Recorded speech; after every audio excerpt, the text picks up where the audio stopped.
It started in a kitchen filled with tension, where laughter used to echo off the tiled walls. But now everything sounded like knives. My sister, Vanessa, stood across from me.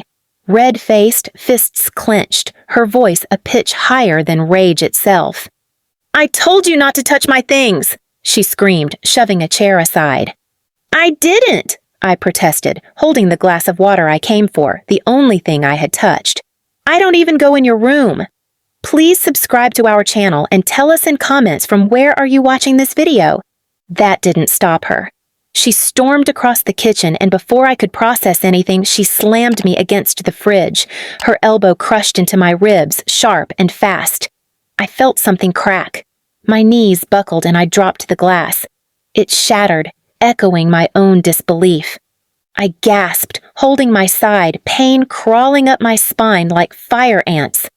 "Mom!" I screamed. "She hurt me. Something's not right. I can't." But from the living room came a slow, lazy voice. "Oh, honey, not again." I looked toward the hallway, expecting concern, but Mom didn't even get off the couch. She didn't ask what happened, didn't look at my face, twisted in agony. Instead, she sighed and rolled her eyes like I was an inconvenience. "She didn't mean it. Don't be dramatic," Mom muttered, brushing popcorn crumbs off her lap. "And don't even think about calling the cops. That'll go on her record. She's still applying for jobs." I couldn't believe what I was hearing. I was 23 years old. I had been working part-time and studying, trying to get out of this toxic house. Vanessa was 25, unemployed, angry, and apparently above the law, because she was the golden child. When I told them I thought my rib was broken, Mom laughed and said, "It's probably just bruised. Take a Tylenol and stop ruining the evening." I lay on my bed that night, wheezing with every breath, holding my phone. I wanted to call for help, but I didn't have health insurance thanks to being cut off at 18. I didn't have savings either because every cent I made had been borrowed, or rather stolen, by Mom for groceries that always magically turned into Vanessa's eyelash extensions or weekend benders. The next morning, I woke up to find Vanessa in the kitchen again, humming. No apology, no guilt. She actually smirked when she saw me wince. "You always bruise like a peach," she chuckled, sipping orange juice I bought. I wanted to scream. I wanted to break something in return, but I did neither. Instead, I sat quietly. I planned, because I remembered something important. Vanessa had put me down my whole life. Stolen friends, stolen birthday money, even told a college boyfriend I cheated just so she could have him. But now, she had something to lose, a future she was desperately trying to build, and I had something better. Proof. I limped to the bathroom, locked the door, and lifted my shirt. The bruising was already dark, yellow around the edges, red and purple in the center. I recorded everything, the bruises, the swelling, the way I gasped when I moved. I recorded Mom's voice from the night before, too. "Don't call the cops. It'll ruin her job hunt." I made backup files, emailed them to myself. I didn't know what I'd do with them yet, but something in me had snapped just like that rib. I wasn't going to protect her anymore. I wasn't going to keep quiet while they used me as the family punching bag, both literally and emotionally. They'd spent years building this narrative. Vanessa, the beautiful, misunderstood girl just trying to get her life together. Me, the burden, the overreactor, the drama queen. Not anymore. Not after what she did. And not after what I was about to do next. 3 days passed. I didn't say a word to Vanessa. I didn't sit at the dinner table. I didn't even flinch when Mom made her daily sarcastic remarks. "Still sulking, huh?" Or, "Vanessa has a job interview tomorrow. Don't bring your drama into it." Every time they opened their mouths, they added fuel to a fire they had no idea was burning under their own feet. I went to the local urgent care on my own, walking with short, painful breaths. The doctor confirmed what I already suspected, a fractured rib. He raised an eyebrow when I told him I'd fallen. But I didn't need his pity. I just needed the documentation. I paid with a borrowed credit card, mine, maxed out for years because of the family emergencies my mom always needed help with. When I got home, Vanessa was bragging about her upcoming job interview. It was at a well-known publishing company downtown. "They're looking for someone fresh, someone authentic," she said, twirling her hair and smiling like she hadn't snapped a bone in my body. I watched her, and I waited. The night before her interview, she left her laptop open on the dining table. I saw her resume, her references. One name caught my eye: Ms. Carmichael, her former professor, the one I knew she had publicly cursed out on Twitter 2 years ago for failing her final paper. I took a picture of the screen. I took a deep breath. Then I did what I never thought I'd do. I made a phone call. To the company, to human resources. And I didn't lie, not once. I told them who I was. I told them what had happened. I sent the photos. I sent the voice clip of my mother saying, "Don't call the cops, it'll ruin her job hunt." I sent the medical report, and I ended it with this: "This is the kind of person you're considering representing your brand." I didn't hear back right away, but I knew they'd gotten the message. The next morning, Vanessa left the house wearing a new blazer and my stolen necklace. The one Grandma left me in her will, which Mom had said, "Vanessa should have, she'll wear it more." She returned home by noon. Her face looked like melting plastic, confused, hurt, furious. She threw her purse across the living room and screamed, "Someone sabotaged me!" I stayed silent in the hallway, just listening. "They knew about everything," she cried.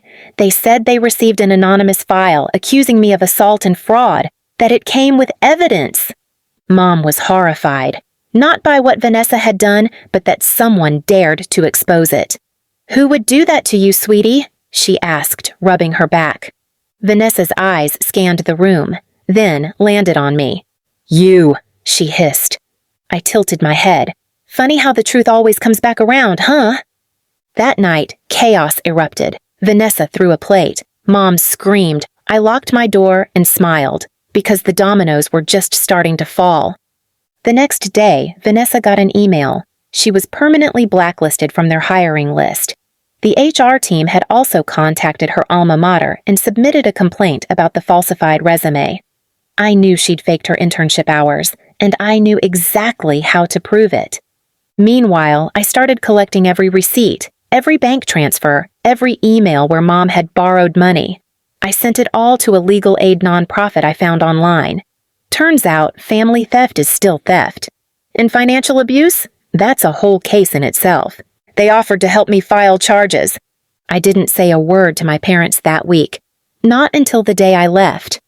I packed my bag, printed the medical report, and left a copy on the kitchen counter. With it, I placed the eviction notice. They didn't know yet, but I'd taken over the lease. Grandpa had put the house in my name years ago as backup. I was 18. He never trusted Mom with anything except excuses. And now, the inheritance he left me, the one Mom claimed had mysteriously vanished, had been quietly accumulating in a trust. I used it to buy the house out from under them. When they got home and saw the envelope with my name on the letterhead, my parents looked confused, then furious, then scared. "You can't do this," Mom said, her voice trembling for the first time in years. "I just did," I replied. "Don't worry, I gave you 30 days. Vanessa tried to lunge at me again, but I didn't flinch. Because this time, I had everything I needed. And I wasn't scared anymore. 30 days passed faster than I expected. Vanessa spiraled. She tried applying for other jobs, but word had gotten around. HR departments talk, especially in her industry. Apparently, nobody wanted a candidate associated with assault, false references, and parental cover-ups. Every time she opened her email and found another rejection, she'd scream, cry, threaten to sue me. But she didn't. Because deep down, she knew it was all true. Mom and Dad tried guilt. First, it was the silent treatment. Then came the gaslighting. "You've always been dramatic." She didn't mean to hurt you. She just snapped. She was going through something.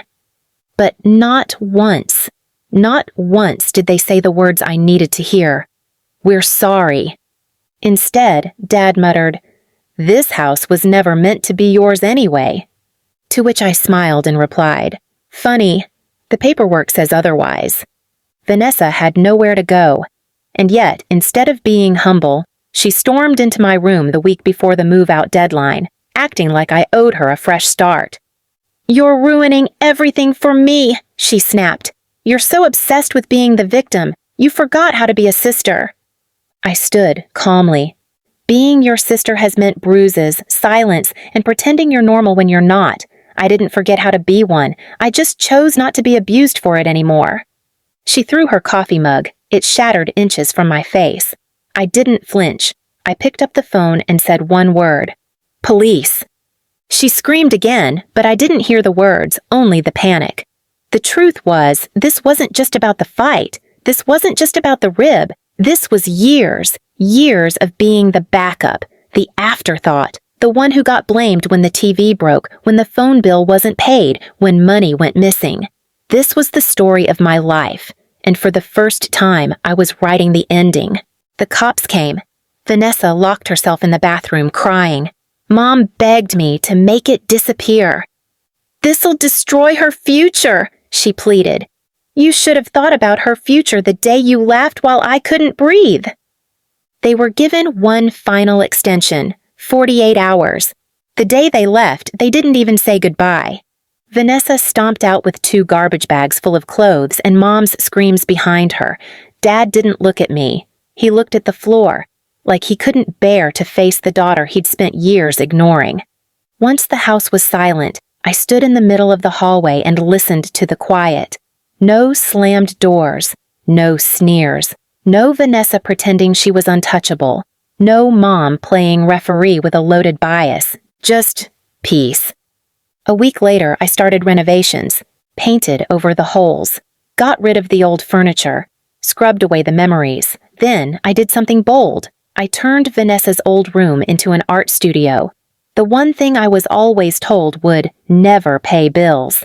And then I opened my inbox and finally responded to the offer I had turned down months ago, the full scholarship from the university I deferred. They wanted me back. And I went, not with baggage, but with freedom. Months passed. My art picked up online. I started freelancing for companies Vanessa had once begged to interview with. My professors championed me. My voice came back, slowly, then all at once. One day, I received an anonymous message on LinkedIn. "Did you really ruin your sister's life just to get into school?" I smiled and typed back, "Number I rebuilt my own. She just got caught in the debris of what she destroyed." Then I logged off. The last I heard, Vanessa was living with a friend 2 cities over, bouncing from job to job. My parents had moved in with an aunt who wasn't as blind to their manipulations. And every holiday, I spent it with people who actually asked me how I was doing, who knew how to love without bruising. And on my graduation day, the second time around, I didn't invite my family. But I did wear the necklace Grandma left me. And I whispered as I stepped onto the stage, "This one's for every time I was told to stay quiet." The applause wasn't thunderous. It didn't need to be. Because this time, I was the one holding the pen. And the ending? It was finally mine. Please subscribe to our channel and tell us in comments from where are you watching this video.